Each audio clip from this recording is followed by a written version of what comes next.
Hello, morning everyone, or evening.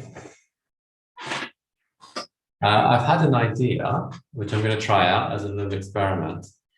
So what I want to do is get you all to smile and wave at some point, not yet, and we'll take a screenshot. And then we can print that out and put it on the notice board and in the shrine room. So there's just sort of a reminder. I see someone fixing up their hair there.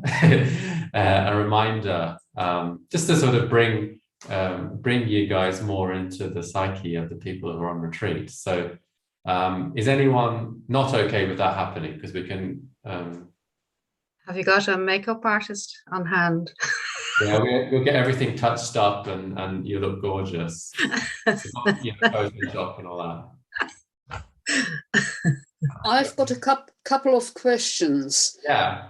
This afternoon, will I be able to get in 5 past, 10 past 4? Will somebody let me in? Because I can't be here at 4. Yeah, that's fine. Yep. Yeah. And then the other question is, can you confirm to me, I know it says it finishes Friday evening. Is that correct? On Friday?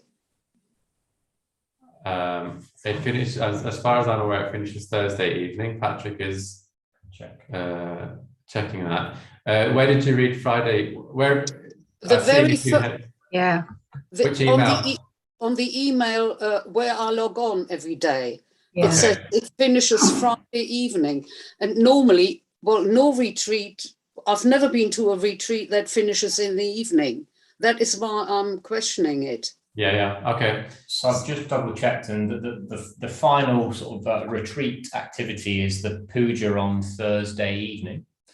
So if people who are here in person will be doing the morning meditation and a clear up on Friday. But because you guys need to clear up, and it makes a bit more sense, I think, to close the online aspect on Thursday night. Yeah, no, because it says on the email, it says it finishes Friday evening, and I couldn't get my head around that. I'll look into it and we'll get back to you. And thank you. I was expecting a full day's program on Friday, so thanks for asking. Yeah, that's needs clarification. Thank you. Obviously.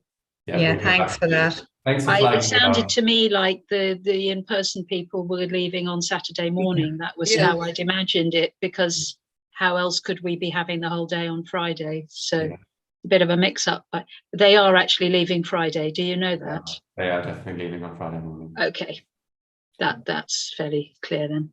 That's Thanks great. for asking. Thank you. So we'll do this screenshot thing. So Patrick's going to get the program open. Has anyone just joined and doesn't know what I'm about to do? I'm taking a screenshot of you all and then printing it out and putting it in the notice board and in the shrine, just to give bring you guys more into the awareness of the people on the residential side of the retreat. So if you're all okay with that, you ready to go, Patrick? I'm ready. Okay. Smile and wave, or whatever you like. You can just sit there and stare. That's fine. Oh, that's lovely. That's beautiful. That's nice. Nice. Did that work? I think so. As far as I can tell. Oh, you've got to draw the box. Oh, there we go. Is that right? It's a bit of an experiment. Bear with us. There we go. I think we got it. Oh, okay, it worked. I think we got it. Yeah. Oh, you all look delightful. Okay, fantastic. We'll let you know how that goes. It's a really, really lovely picture, actually. You could send it. We could probably send it out to you. In fact, yeah. Let's. We're missing 1 or 2 people, aren't we? Fadra Matters, we are. and then somebody's just arrived. Yeah. Selenata. But anyway, some of us.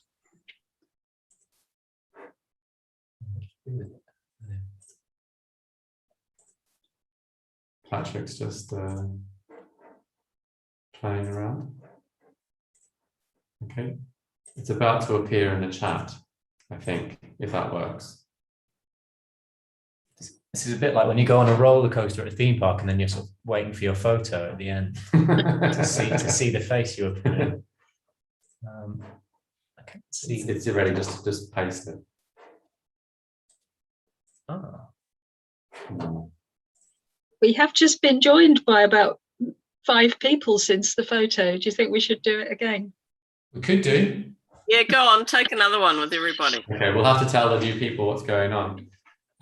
So we're going to take a screenshot of you all smiling and waving delightfully, and then print that out and put it in the shrine room and on the notice board, just to bring the online retreatants into the awareness of the leaders and the other retreatants. So we've had one round and it worked well, but since more people have joined, we're going to do it again. So you ready, Patrick? I'm ready. Okay, so smile and wave. Look cheerful. There are more people to come, aren't Oh, there? are there? Wow, we're running out of time. Here we go. We're going to go for it. Nice. That's very good. You've been captured. Lovely.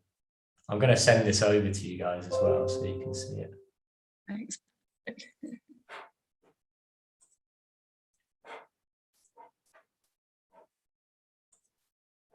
Patrick's just photoshopping you all to take 20 years off. There we are. Even better. Can you just remind me which sessions have the 15-minute beforehand bit? I got a bit muddled. I thought it was said that that wasn't happening at 4, but can you just remind me? So it happens between the Tai Chi and the session that follows it. Right. So for the afternoon session, it's between the Tai Chi and the talk. So that's 3:45 until 4 o'clock. So it's this one and the afternoon one, and that's it. And the evening one. And the evening, yeah. Oh, okay. Yeah. So Patrick sent the image through. So Yeah, it's lovely. Thank you. Yeah, great screenshot. Thanks so much. Great. Wonderful. But it works well. It is a delightful image.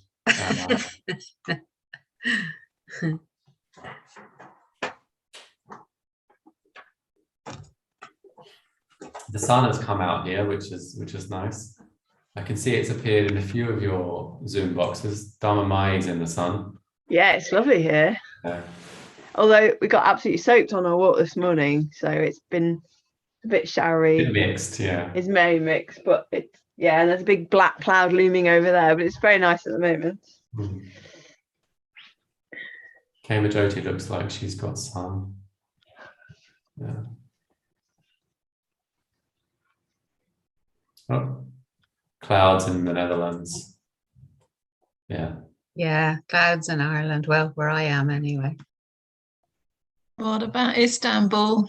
How's the weather there?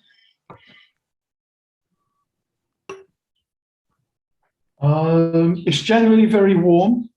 We're probably, I haven't used the internet since the retreat started, but it's hovering probably around 30 and 40 degrees. Oh, wow. Plus Istanbul is humid.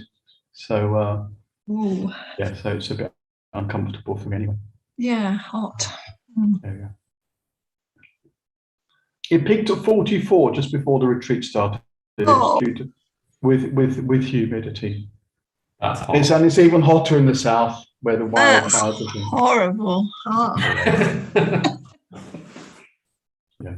Send you a bit of cool. Send you a bit of cool, Vajrasattva. Sounds pretty good to me. It's frosty night time over here, so you can happily have 8 degrees. I'll great. just give them Sounds to good to you. me. 8 or 10. You can have 10.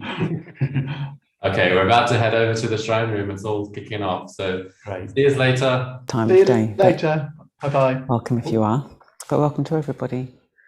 So, Hridagit, if you could salute the shrine again.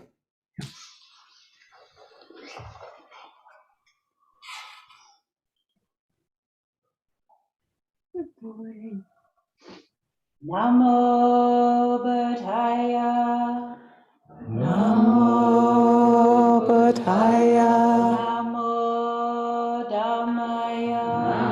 Namo Dharmaya. Namo Sanghaya. Namo Sanghaya. Namo Namo. Namo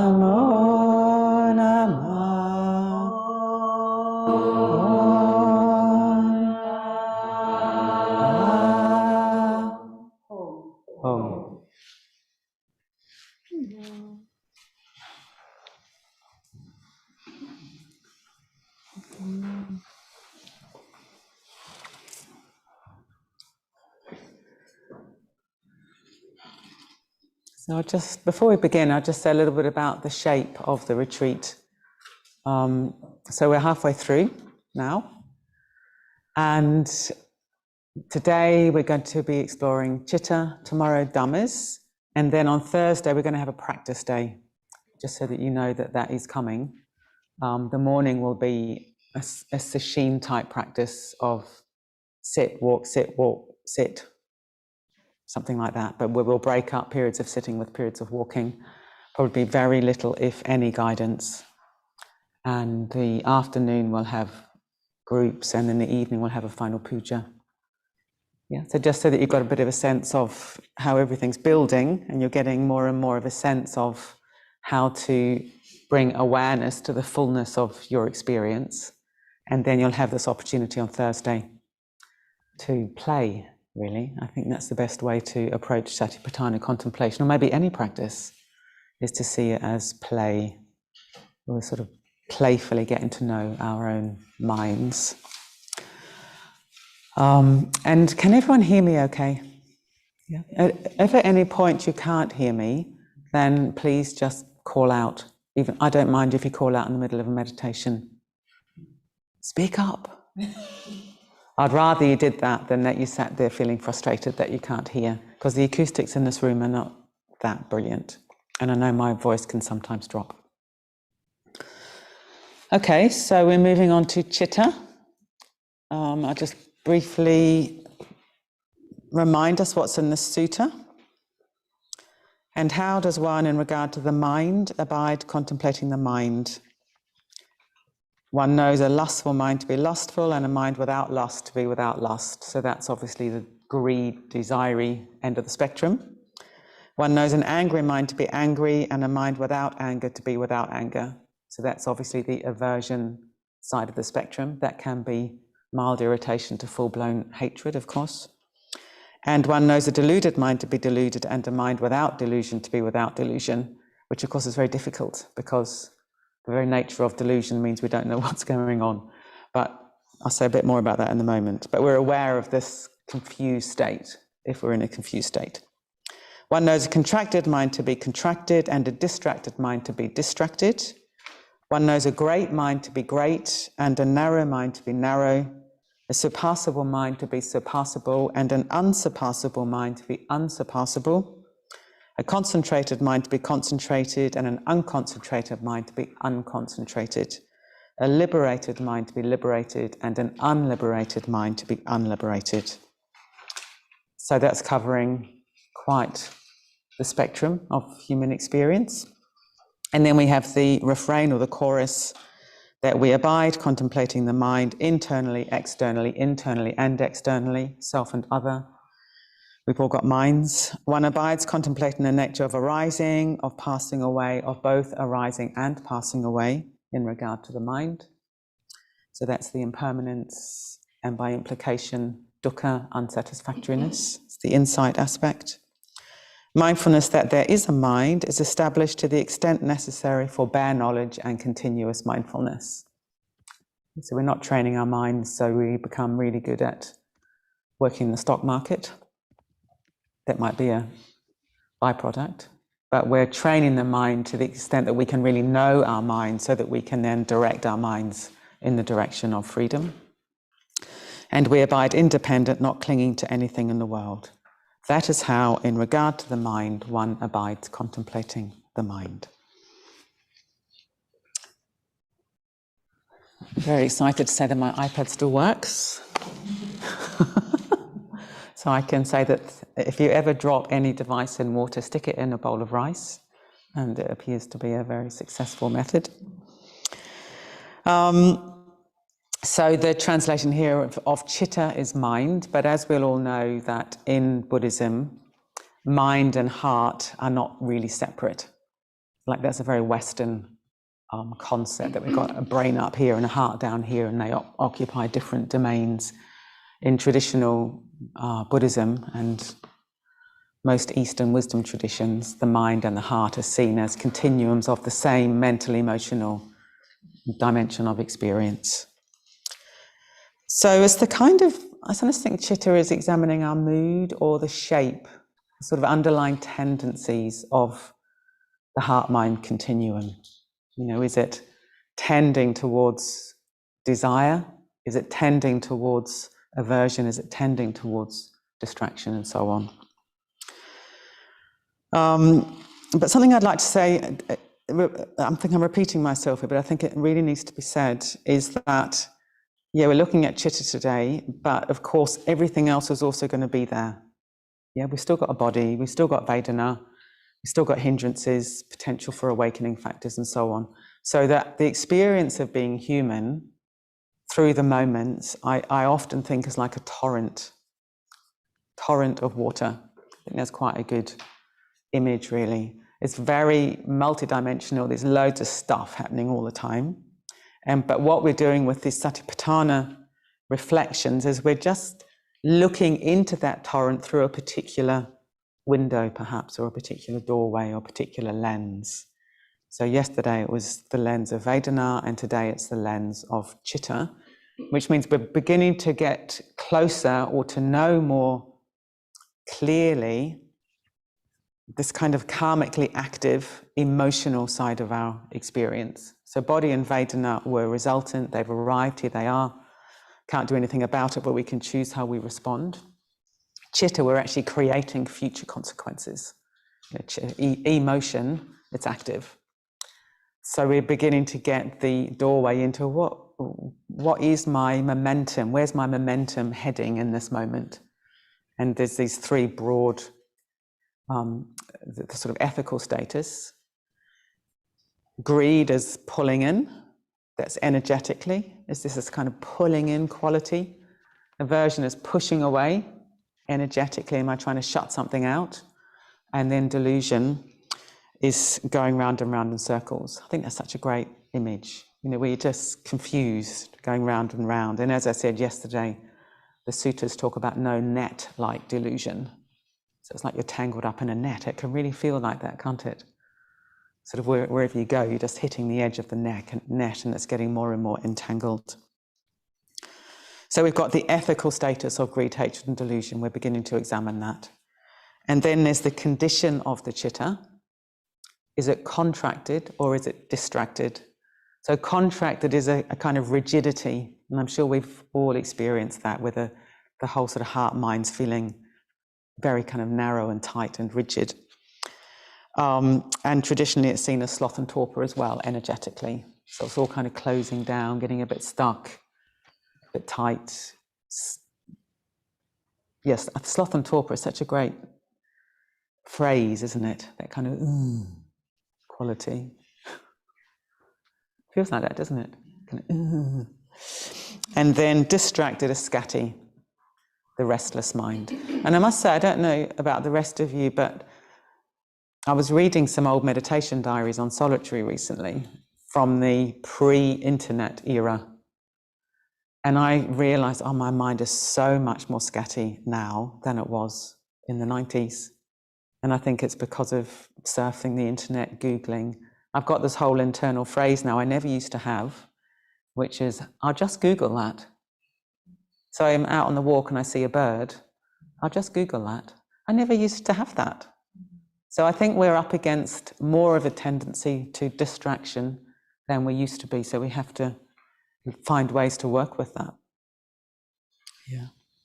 Just notice, do you have this whole new internal phrase of I'll just Google that? So interesting. Or you're doing something and it's, I'll just post that on Facebook or Instagram or TikTok or whatever it is. That didn't, you know, I used to be completely free of that. So I did have a distracted mind, of course, but I think my mind's more slithery than it used to be because of the conditions of the modern world. And then we've got the higher states of mind, which is great and vast. Have you got further to go? The sense of kind of longing. Is your mind concentrated? Is your mind liberated? Sona's going to go into that more in the second session of the morning, because the Anapanasati quite specifically is asking us to attend to these more expansive states. But what I'm going to do in the first session, like yesterday, we're just going to familiarize ourselves what's actually there in terms of this emotional mental continuum. So I'll lead us in a reflection just to identify, is there anything that's got a pulling in quality, anything that's got a pushing away quality, and so on. A couple of images which I think are very good for working with the mind. One is a snowball, and we're using our mindfulness to stop the snowball rolling down the hill and getting bigger and bigger and bigger.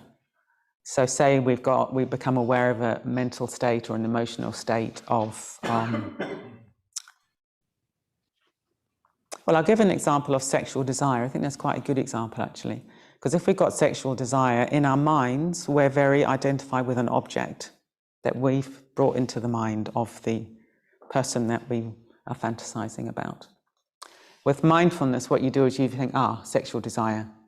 And you shift your awareness from the object to the experience of desire itself, because that desire is in you, it's not in that object. So it's very much what Dhammarati's been saying again and again, that we're moving from the object to the quality of awareness itself. So then you sit with, this is what desire feels like. You familiarize yourself with sexual desire. And then traditionally you come back to the body and the breath. You sort of interrupt that by coming back to the stability, the foundation. So that mindfulness there is like you're stopping the snowball of sexual desire just rolling down the hill, getting bigger and bigger and bigger. You spend the entire meditation fantasizing. The bell rings and you realize, wow, that was completely something I created in my mind, and I've spent an hour or whatever just building the ability to be really good at sensual desire.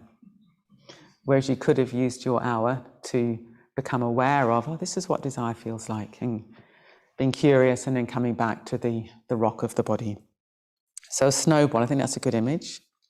Training a puppy, that's another really good image for training the mind, because it's quite playful, I think. Well, puppies are playful, aren't they? It might be very frustrating training a puppy, I'm not sure, never done it. But I would imagine it can be very frustrating. And puppies are by nature delightful, aren't they? So if we treat the mind like a puppy, so it runs off, you call it back, comes back, pants for a couple of minutes, and then dashes off again, you call it back, dashes off, you call it back, and eventually, hopefully, the puppy gets trained, comes back, just walks beside you happily. So that's what we're doing with the mind. So that attitude of play, I think, is really important. I had another image there. What was that?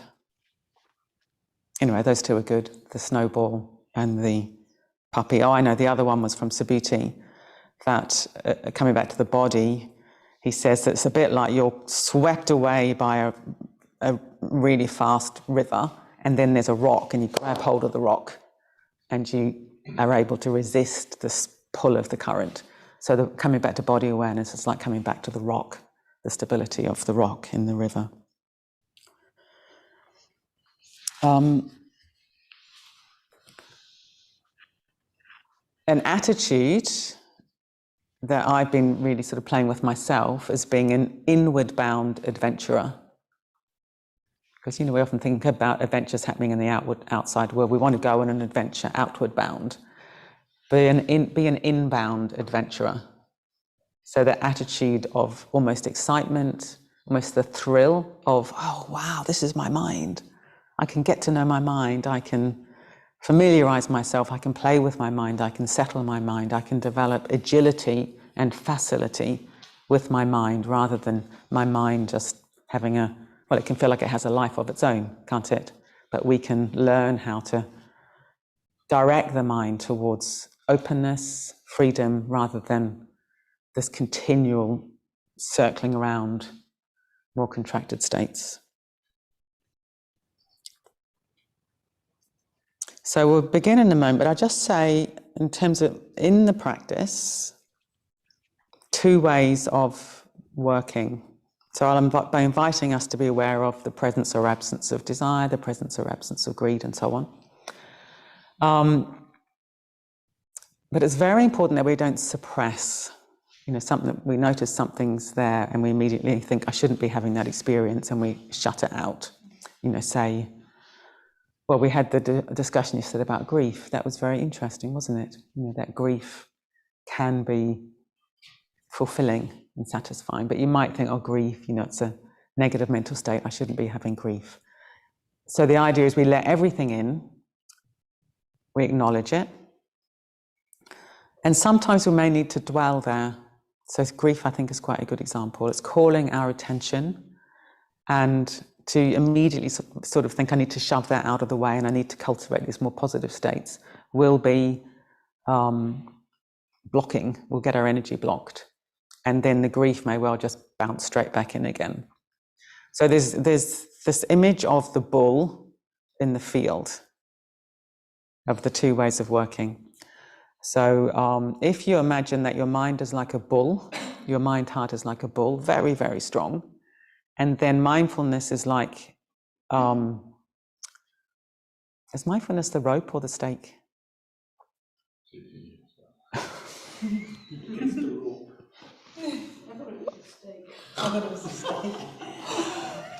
And Sona's just sitting there, not able to hear anything. You look so good though.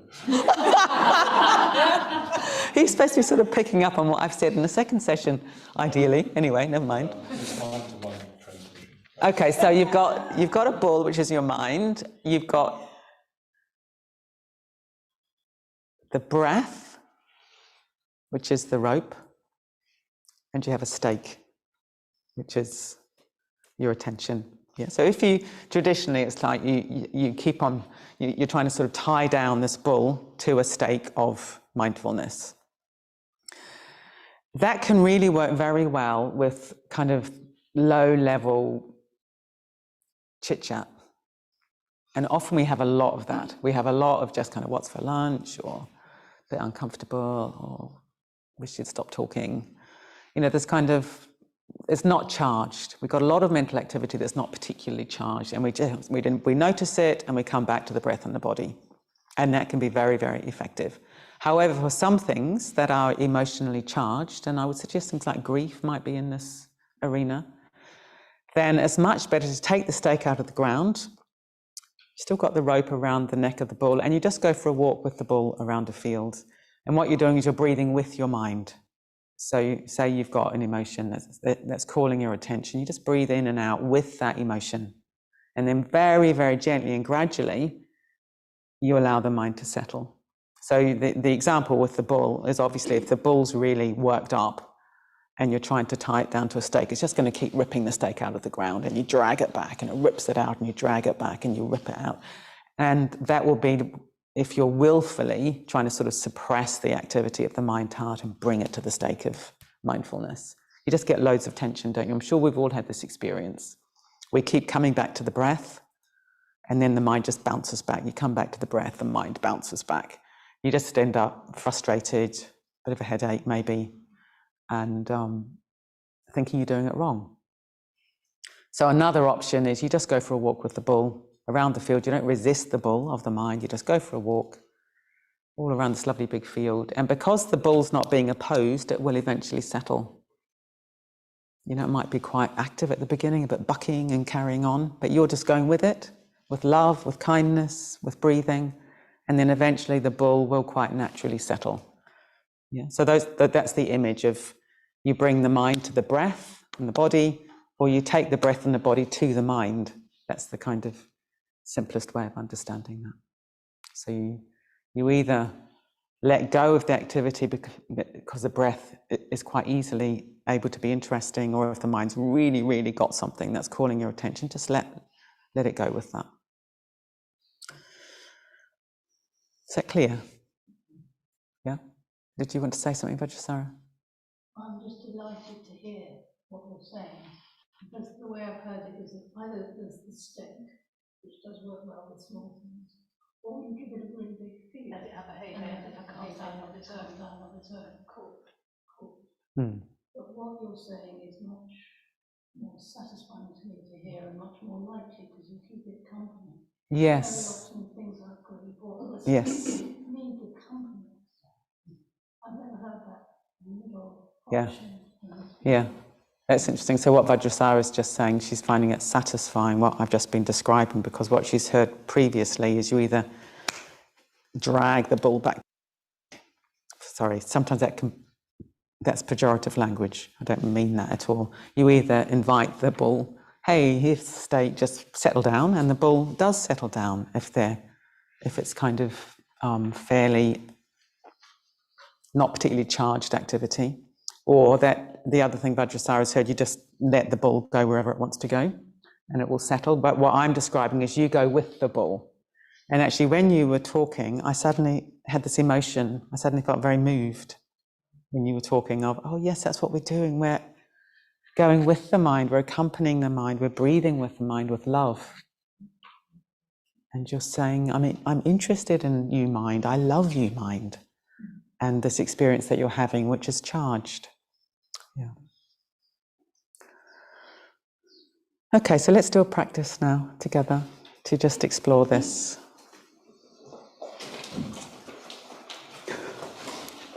Sona's given me the thumbs up even though he can't hear what I'm saying. That's even more amazing.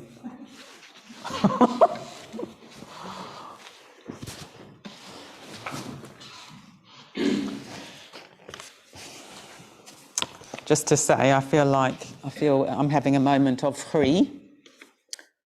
That I'm joking about Sona, but Sona has actually got hearing loss. So I'm sorry to be joking about it, Sona, if you can hear me. Did you hear me? Oh, anyway, well, you all heard me, my confession of free, so that's good.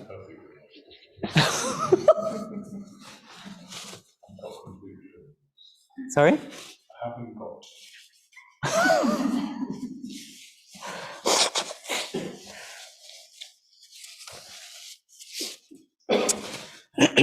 Okay, so seeing this first session that we're doing now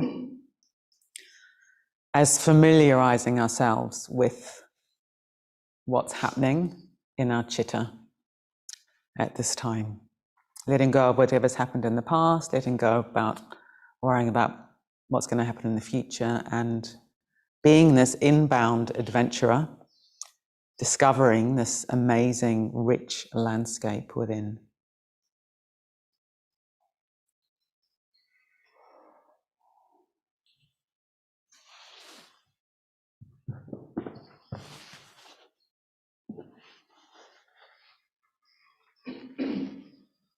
So let's just settle into the body, first of all, feeling the weight of the body resting down onto the chair or the cushions, yielding and seeing if we can receive the support.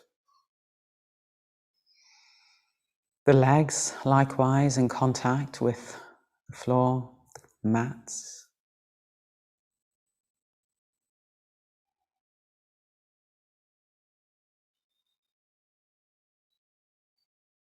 Dropping our awareness inside breathing and the whole body, the bottom and the back, the belly, base of the skull and the brain, all soft, and the whole body soft and pliable around breathing.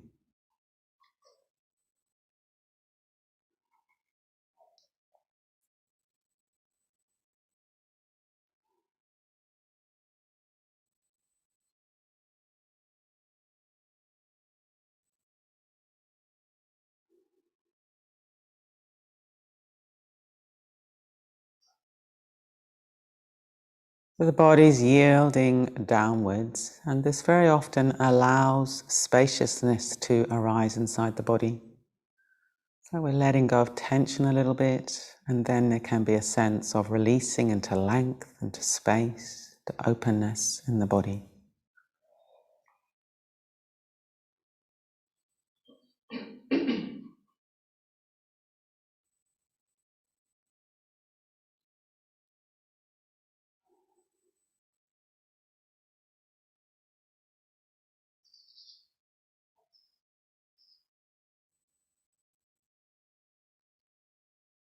Now let's be curious through the lens of chitta about what's actually happening.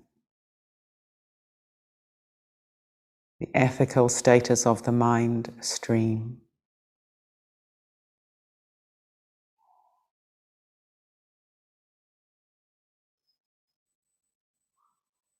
So first of all, let's be curious if there's anything arising that's got a pulling inwards quality of desire, of greed, of wanting more.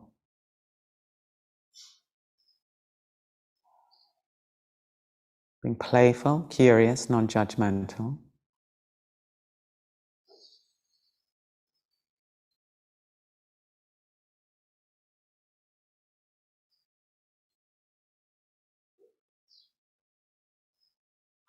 Anything where there's this tight fist of grasping, the wanting mind.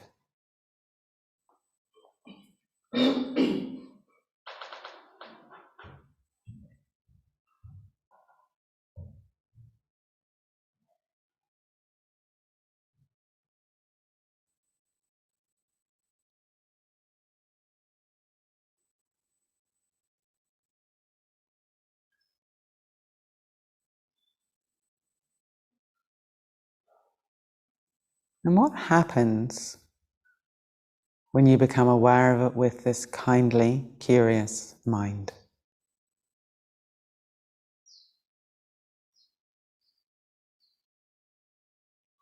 It's not very charged. You may be able to let it go by coming back to the stability of the body, the rock of the body. If it's strong, you could breathe with it and see what happens. You don't oppose it, but you breathe with it and gradually allow it to settle as you shift your awareness more strongly to the breath and the body over time.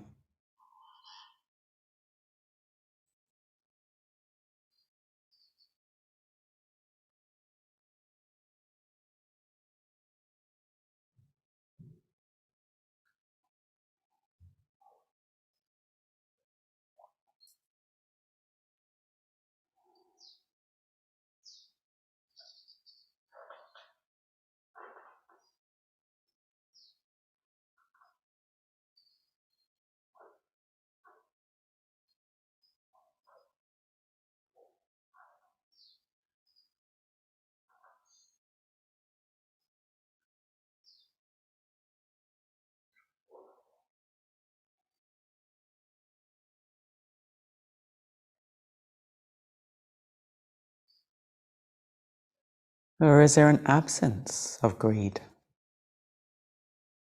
Of this kind of grasping desire, closing down desire? If that's the case, then noticing that, enjoying that.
And now being curious if there's any mental, emotional momentum that's got the quality of pushing away the not wanting mind. Might be in relation to unpleasant Vedana in the body. It might be irritation, dislike, anger, these kind of emotions.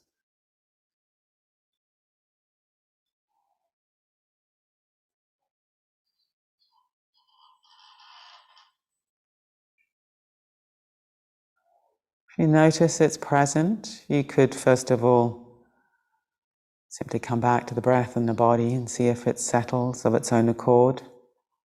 Or if it's more charged, you can breathe with it. Breathing in, I feel anger. Breathing out, I feel anger. And then allow it to settle over time of its own accord, through not opposing it.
Or is there an absence of this pushing away tendency? If that's the case, noticing that,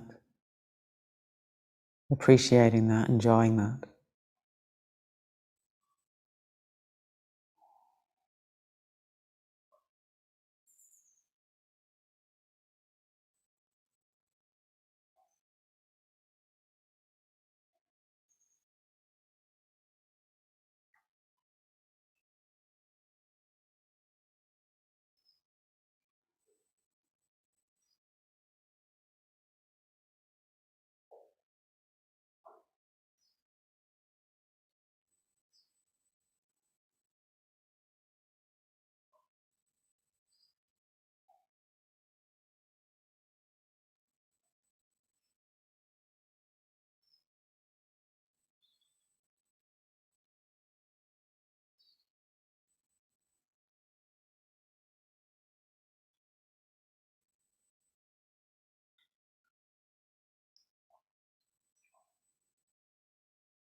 And now being curious about the presence or absence of delusion. This is the quality of awareness which is a bit blank, feeling like we're in a net of confusion. We're going round and round. We don't know what's going on. We don't know what we're supposed to be doing.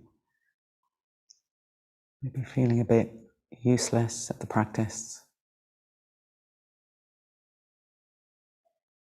By knowing this is delusion, we're mindful. We're succeeding in the practice. This is the practice. Of course, it's more challenging to bring clarity to delusion.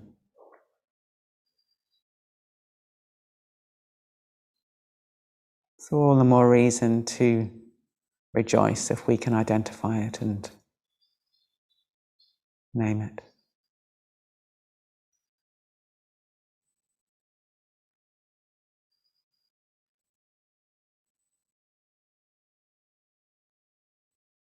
Sometimes we can be in these confused, numb states when we're suppressing. We're not allowing something in that's knocking on the door. So if you're feeling like this, you could just be curious. Is there something I'm not attending to that's calling for my attention? Might be a pain, might be a more challenging emotion. Might be that we simply think that our experience should be other than it is.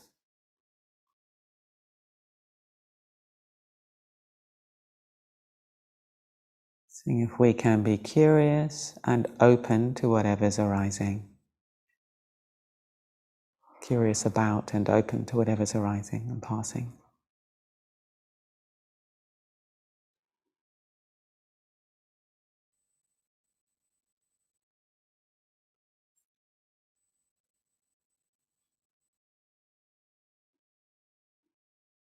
Of course, as soon as we know what's going on, we're no longer confused. So there's an absence of delusion, of confusion. Rejoicing in that as well, if that arises. Acknowledge this is an absence of confusion.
Now moving on from the ethical status of the mind stream to the quality.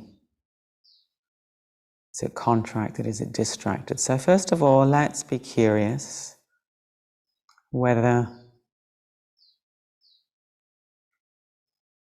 contraction is present. So this is a rigid, stuck quality in the mind stream. Sloth and torpor type of experience. It might be subtle, it might be gross, or maybe it's absent. So being aware of our mind stream through this particular lens of awareness.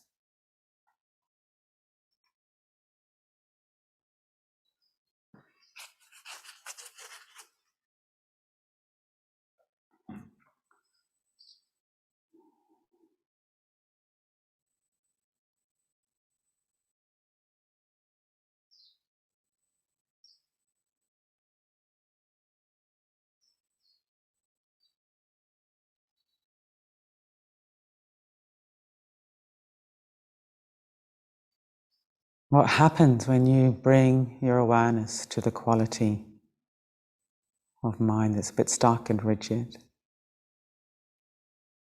Maybe it naturally releases. Be curious about that.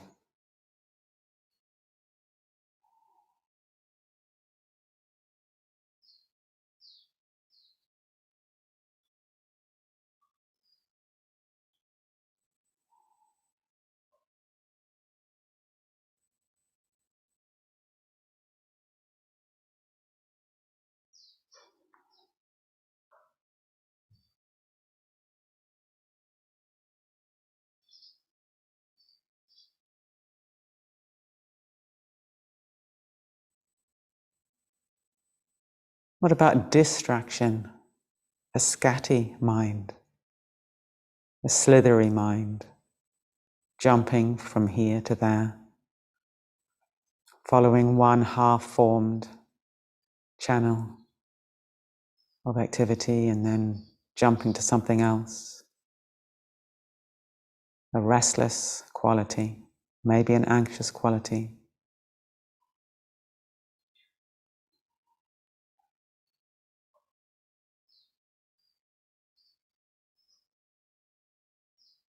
Or is that absent in your mind?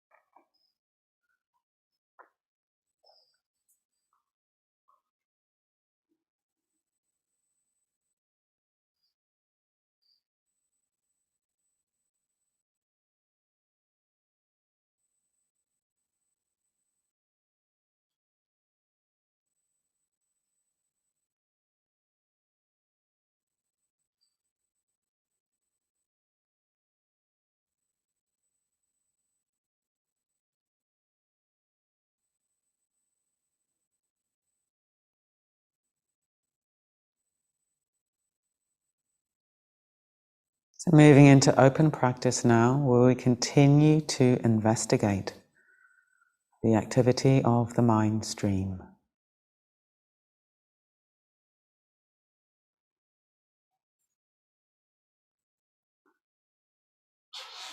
Being aware of the pulling in tendency, the pushing away tendency, going round and round tendency, stuck, rigid tendency, scatty, distracted tendencies, or the absence of them. Always using the body and the breath as the anchor for the mind. If something's really charged, calling for our attention, then breathing with that, accompanying it with kindness, with love, and allowing it to settle in its own time.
What's happening now? If you're lost, becoming aware of being lost is being mindful. Coming back to the body, the breath, resetting, starting again, turning towards the mind stream.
Do you need to focus? Do you need to relax?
Noticing what arises in response to the bell.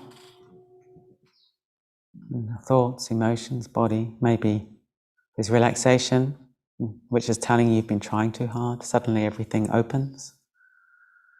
Maybe there's relief, it's finally over. Noticing that, if that arises, that's interesting. That's telling you something. Maybe there's craving, you want it to go on longer. Again, noticing that, letting it go. And coming out of the practice in our own time.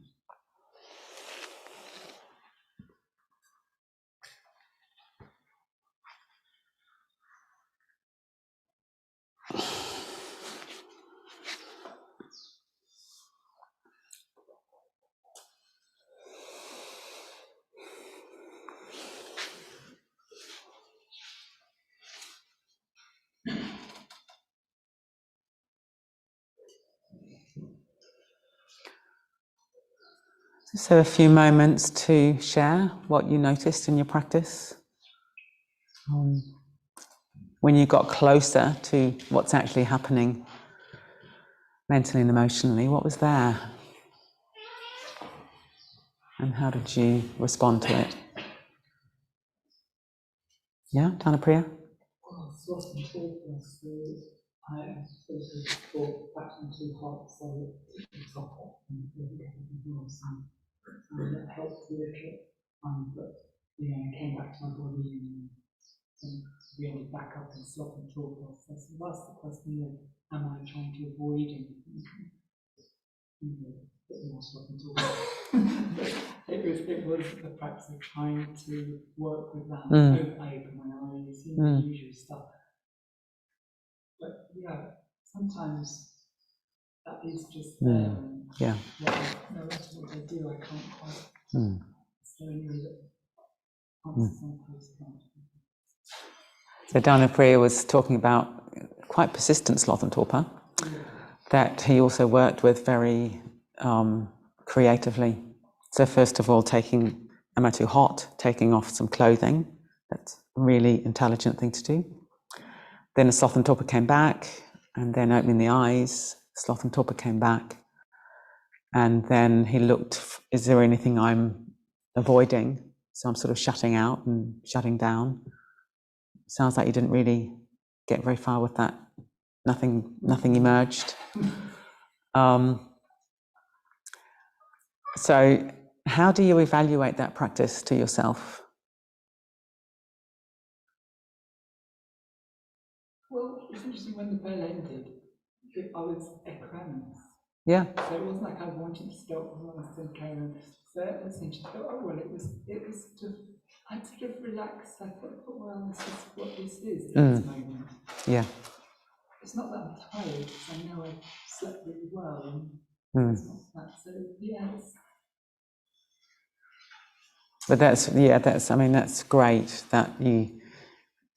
It seems to happen now and again. Yes.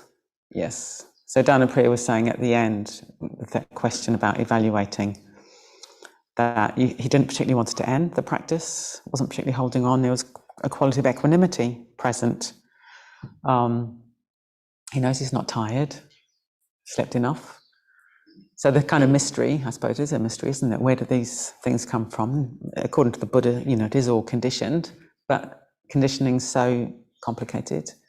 But what I was really pleased about your answer was it wasn't like, that was a rubbish meditation and I'm a bad meditator. It was like, that was interesting. I familiarized myself with sloth and torpor. And it's said that the unworldly neutral is equanimity. And that, you did have a flavor of equanimity. So that's quite interesting. Is this, completely sloth and torpor, or is there actually some balance in my mind present as well? And again, that's a different way of assessing it, isn't it? Rather than it was just rubbish. It's like, this is equanimity at the end of the practice. This is what equanimity, it has a flavour of equanimity. It felt useful to have a few more tools, to come back to the body, the breath. And then I did ask people what's unpleasant, do that, and then come back to it. I sort of went through. Good. So I had bright enough mind to do that. Yeah. Ended up in the Yeah, interesting. Yeah, so, but to me it sounds very creative. So Dhanapriya was saying it was good to have a few more tools, like to come back to the body, what's pleasant, what's unpleasant. So playing around with what you've learned this week, or what you've been introducing this week, still ended up with sloth and torpor. But in a way, I don't know, it's like to evaluate it sounds to me it was a creative meditation rather than, I really don't want the sloth and torpor, I want something else. You were able to just learn about sloth and torpor. Bit of humour. Humour is one of the most important qualities in mind training. Yeah, and it's because we can get into contracted states around the fact that we haven't got what we want, but to be able to laugh at the antics of the mind, I think is really important.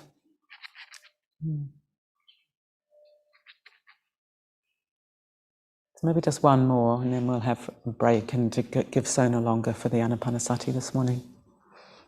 Yeah? Tara Lochana. Oh, Karina Maya? Yes, sorry. I know. No, I was pointing at you, Contra. Yeah. I didn't know if you could see. Yeah, so Karina Maya. So I wanted to speak yesterday, but I kept quiet because I had unpleasant days left through all 3 stages. And well, it's to do with the illness which I have, which is Parkinson's. The same thing happened today. But what's happening is that my body was had tremor, and it felt like my whole posture's being pulled forward. It changes in my body.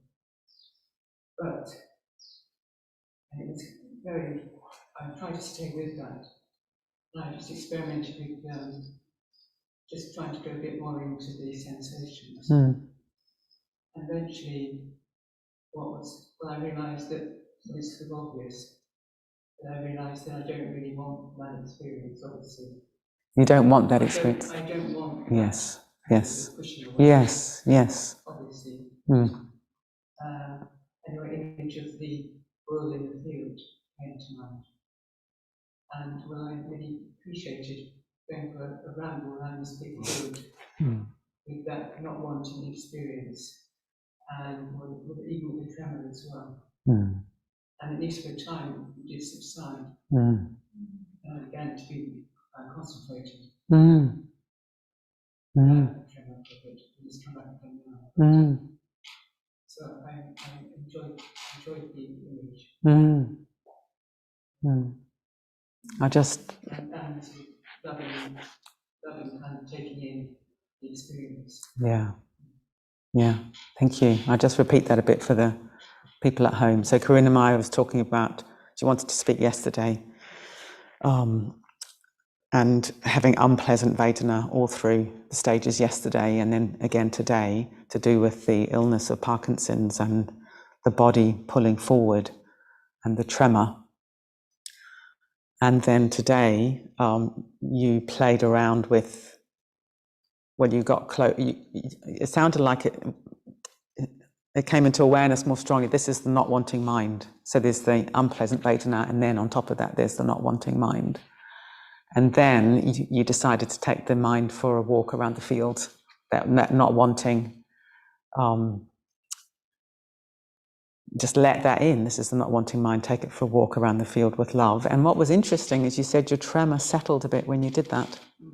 Yeah, that's very interesting, isn't it? So it actually does, then it gets kind of feedback loop back to the body and the Vedana if we're not pushing against our experience. And I definitely have that experience with physical pain as well. So what's the learning in that for you, do you think?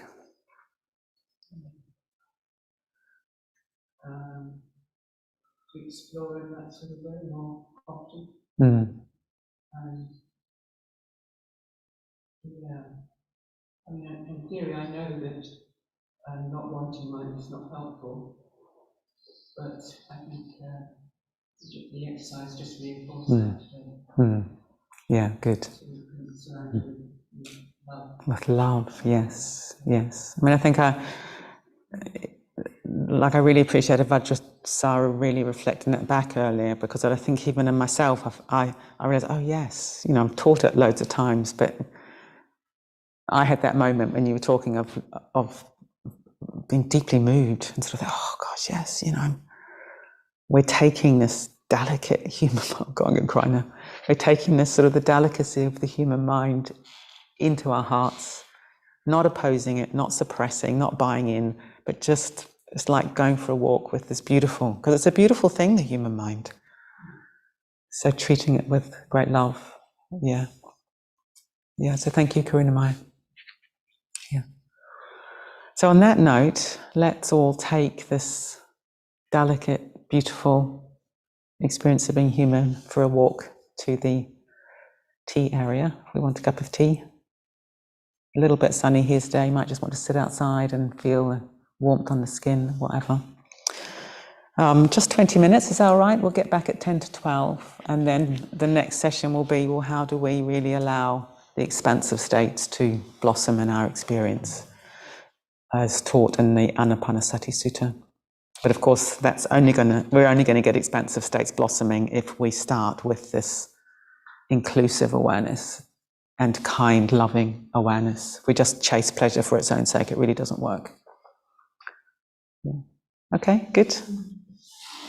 Thanks, everybody.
So for the benefit of those of you on Zoom, we're just waiting for the rest of the retreat here to arrive.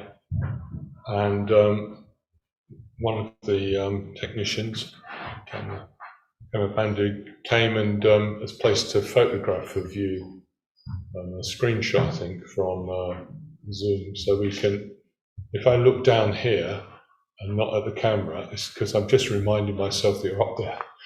There's a camera right at the end of the room I'm looking at now, but the picture is down here. So just to remind me who's who.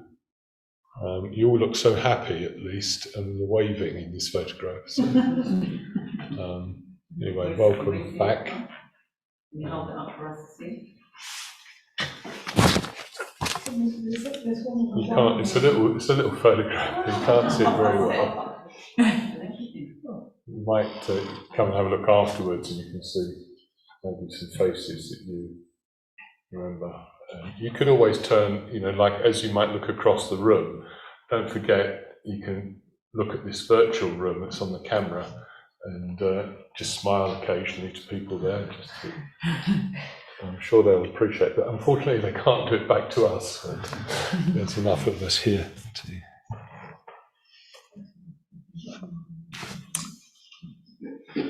Okay, so it's just gone 10:02. I think it's the time we said we'd be back. So I hope you could hear what I said just now, but I'll put the mic on. So hopefully you'll hear better.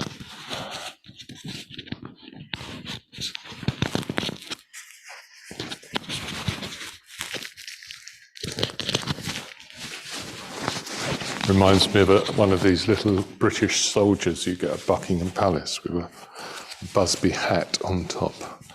So I feel like I've got a little soldier on my chest.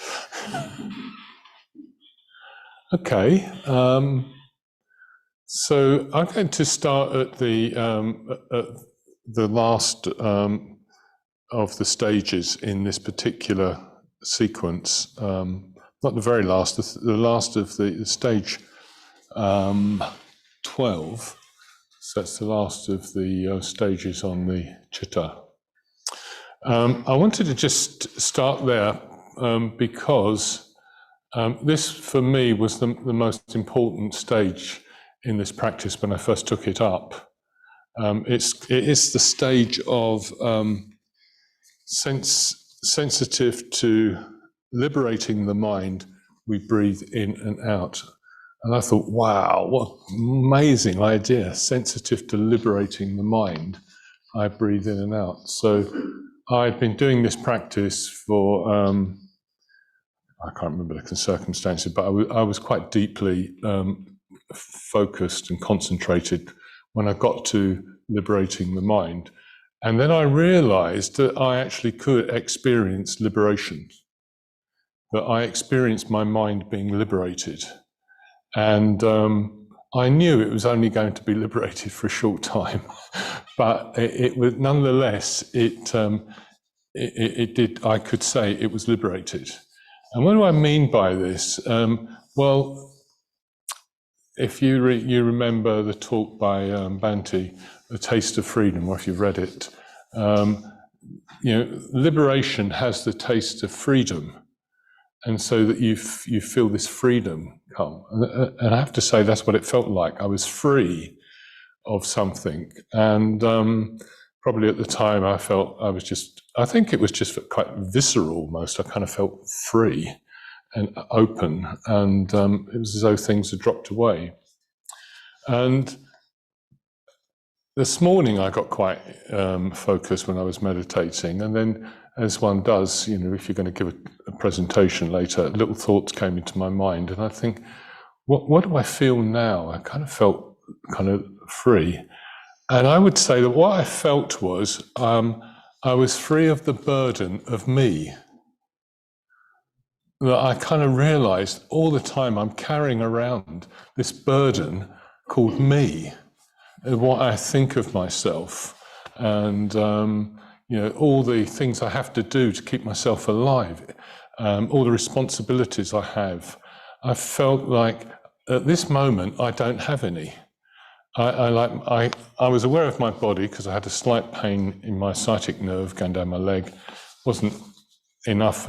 I could have got up and moved. I did move halfway through, but I still felt this sense of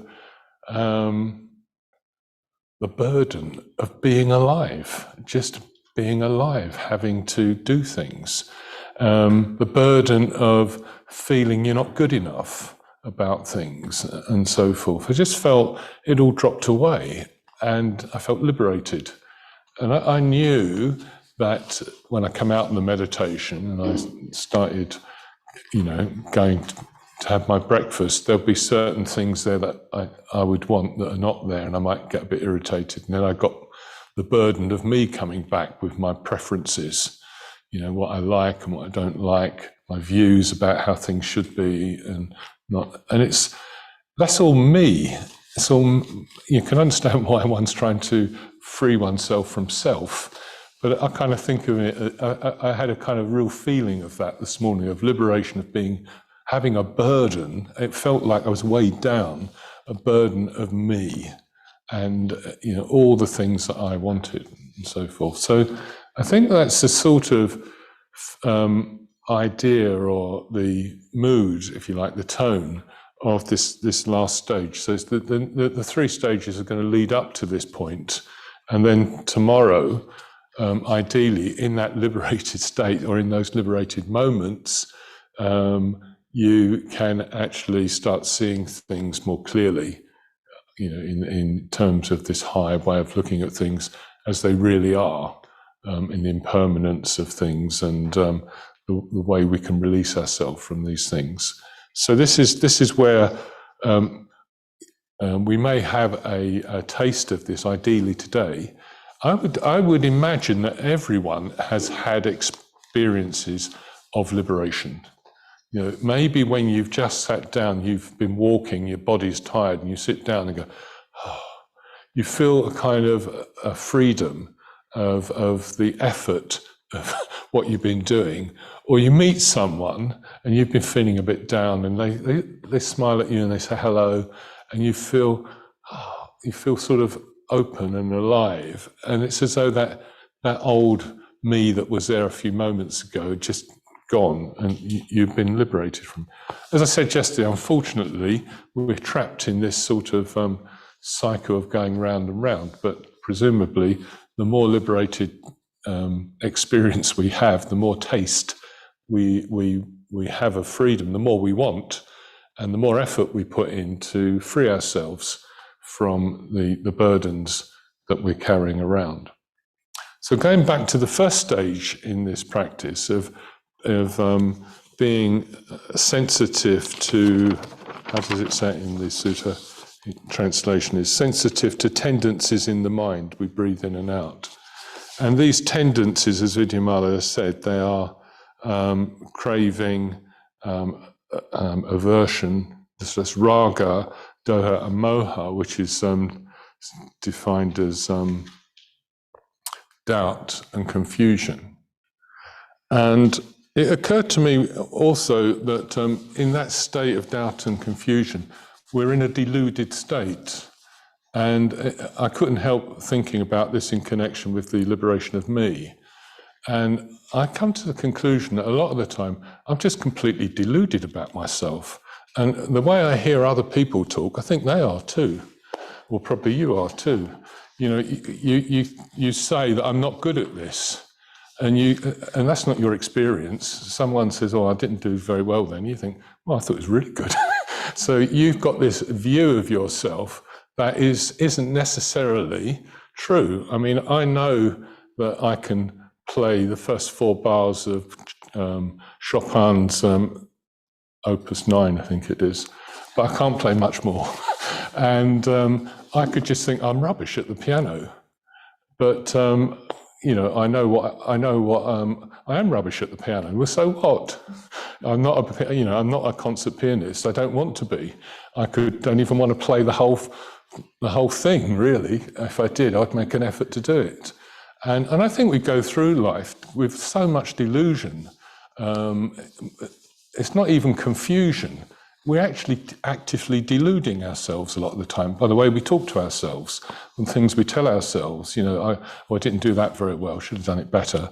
Or maybe sometimes that's a good thing to tell yourself, so you make more of an effort. But if it becomes a sort of a habit and you have poor self-view, it's going to be a burden, isn't it? I mean, you've got enough burdens in life, having to work to buy food, to keep the body alive, you know, to breathe properly without getting infected by, I mean, even being here wearing masks and doing all the washing your hands all the time is a burden, isn't it? It's just like there are more and more burdens all the time placed on us. And sometimes you sort of think, oh, when's the end coming? And I could be completely free of it.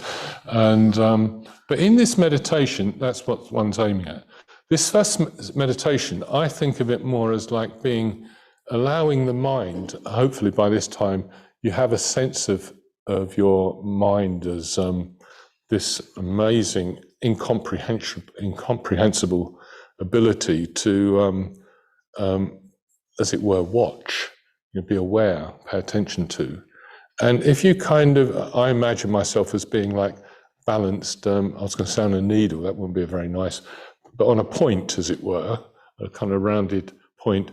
And the mind has tendencies. So a thought comes in and it's as though I tip towards that thing. It may be an object of a craving.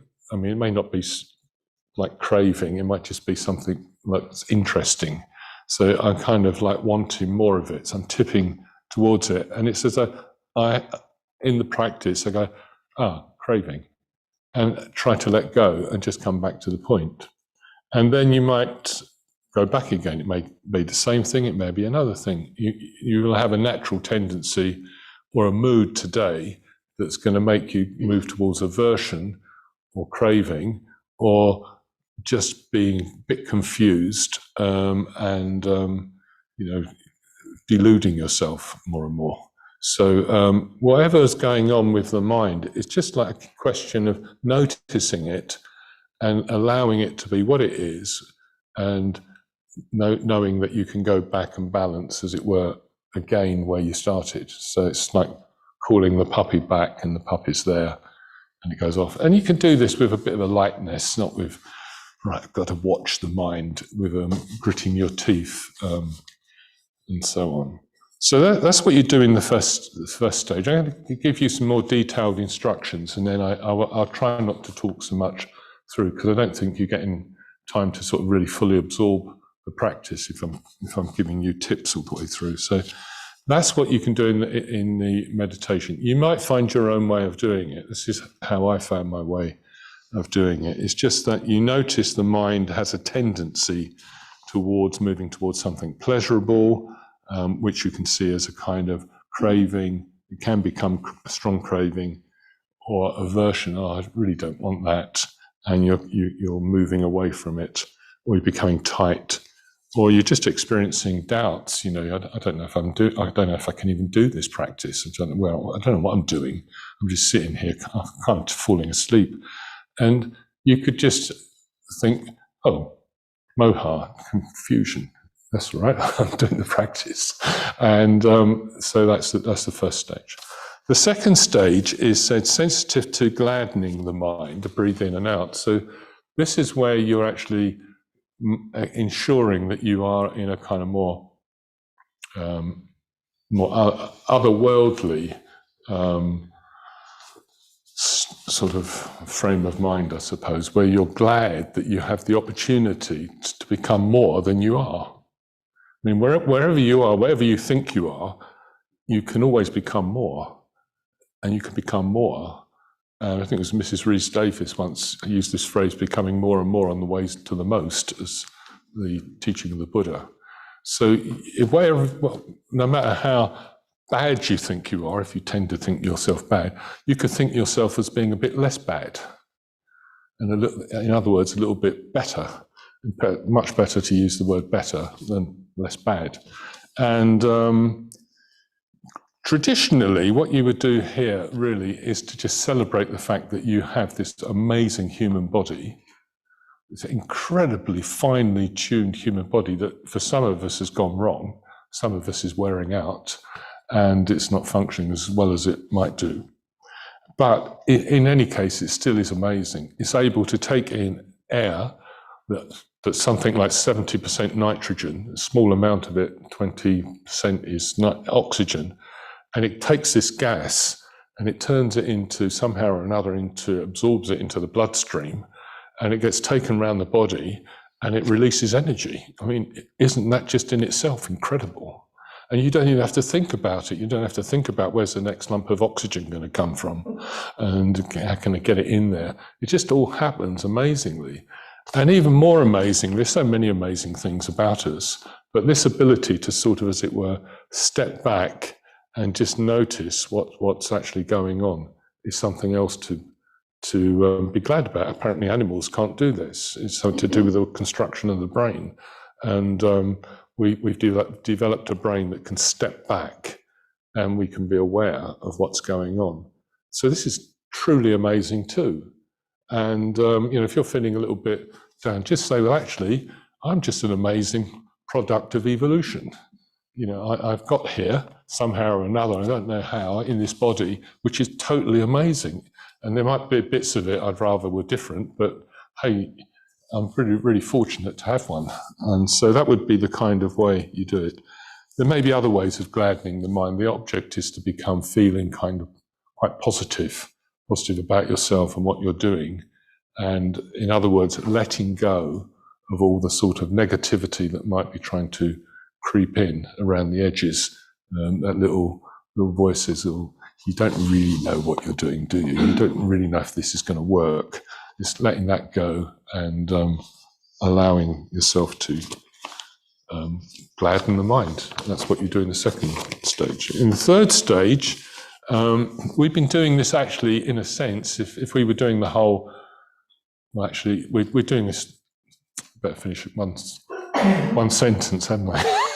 We've been doing this the whole time in the Anapanasati system. We're becoming more and more concentrated. But I was also going to say we've been doing that all the way through the retreat.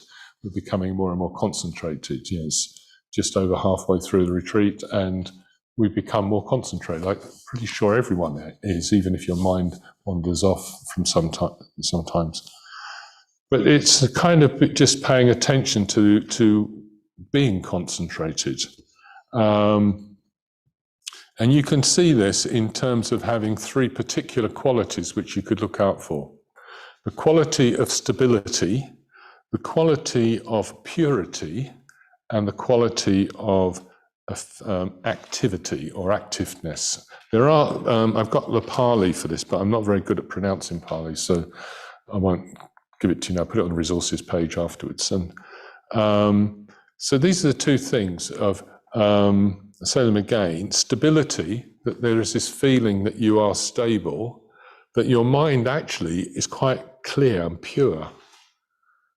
I mean, it's not like, it's clear, it's pure in the sense like a glass of water is clear and it looks pure. So it's that kind of, I guess it's that kind of sense we're trying to arrive at. And at the same time, it's quite active and alive. It's not like you're dull. You can't really concentrate if you're dull.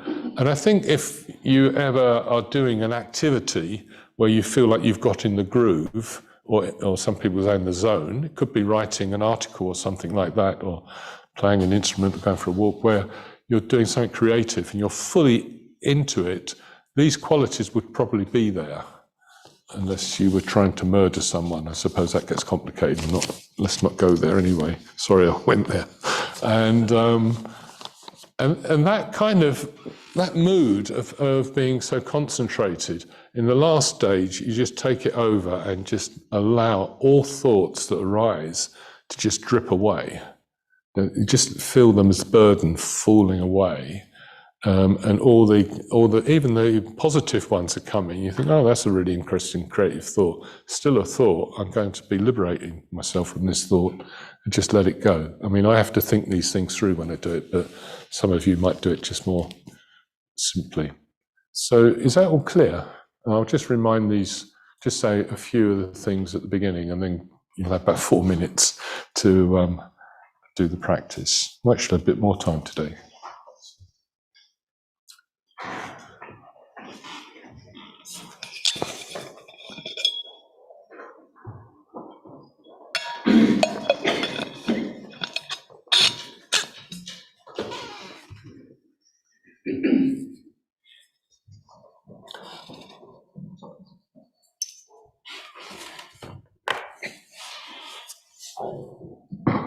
So we just find a few moments, take a few moments to arrange our posture.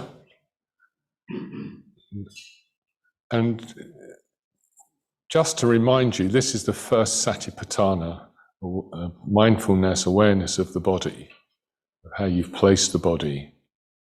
Place the body in a position that's going to support your meditation.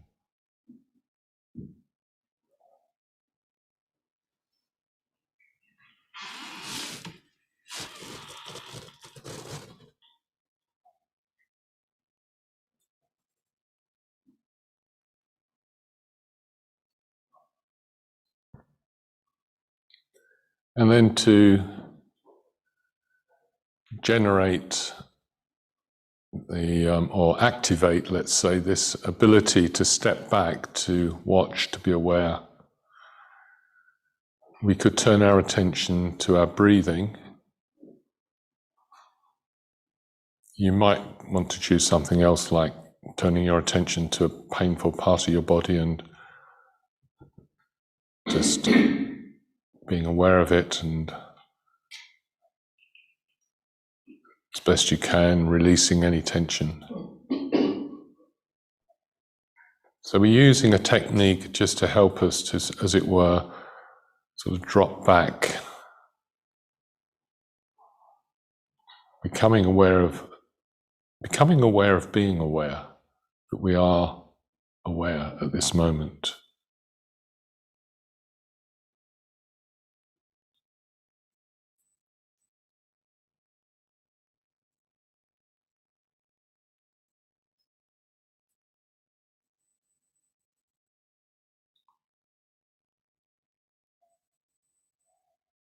And if you're aware of your breathing, you might notice how it's calming both the body, and in doing so, it hopefully is calming the mind, calming down chatter, thoughts, strong emotions, and just accepting whatever's arriving in our awareness as just something arising. Could be a thought, feeling, sensation.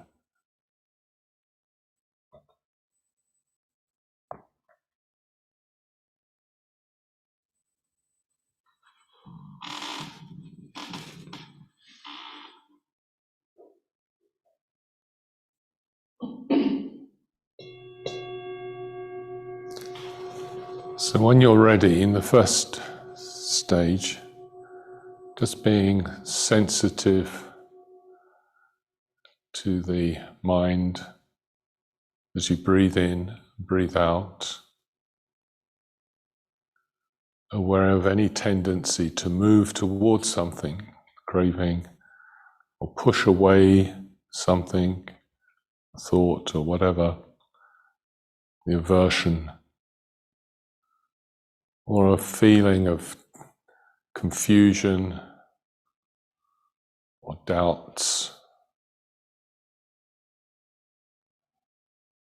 And just let it be as it is. So you step back and you can watch your own tendencies of the mind. at the same time, keeping anchored, sensitive to your breathing.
Okay, now we're going to turn our attention towards gladdening the mind, sensitive to gladdening the mind. We breathe in, we breathe out.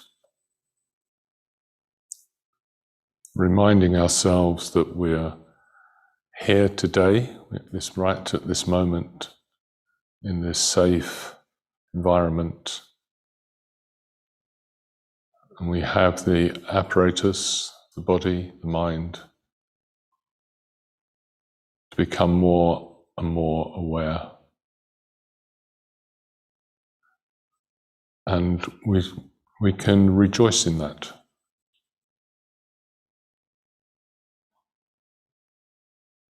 Celebrate it.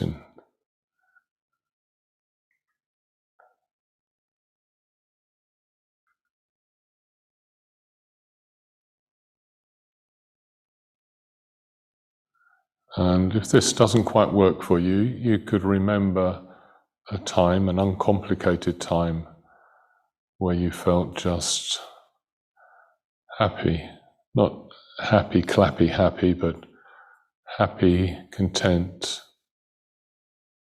in a state of, felt like equilibrium, equanimity. And just breathe in and out, remembering that.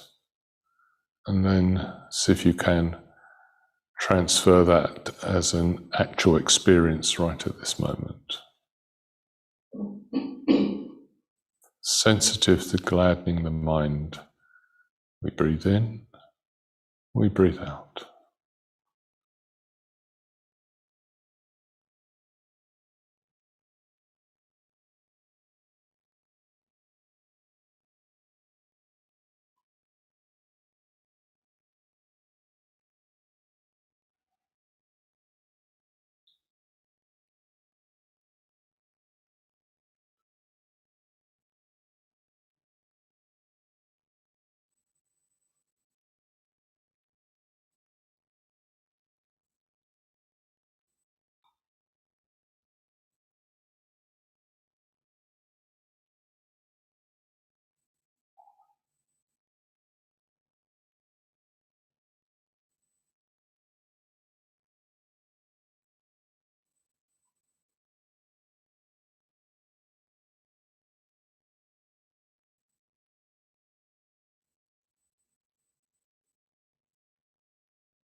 Now, thirdly, sensitive to concentrating the mind. Breathe in as breathe out. Kind of being aware or looking for a stability of the mind, a purity of the mind, which could be clearness, it could be love, metta, maitri.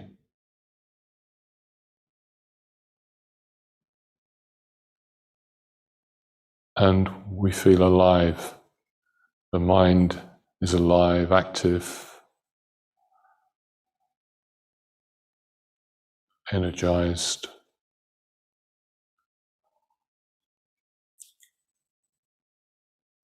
With this, we're breathing in and breathing out.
And lastly, in the fourth stage, sensitive to liberating the mind, we breathe in and we breathe out, letting everything fall away, having the taste of freedom, allowing the taste of freedom to emerge.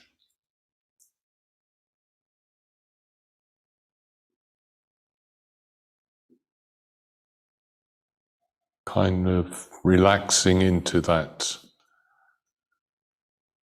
experience of liberation, of putting down a burden, responsibility,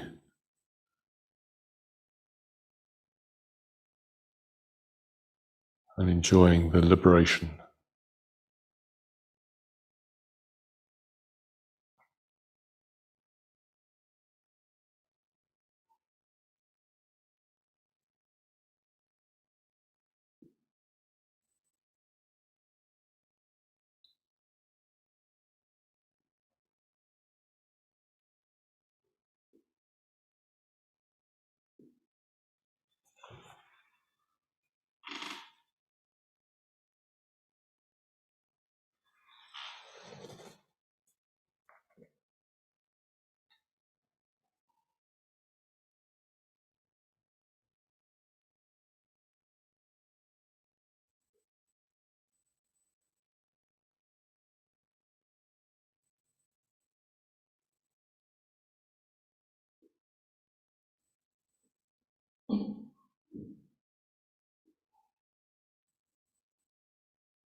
So hope you had a taste of some freedom, and time to taste lunch soon.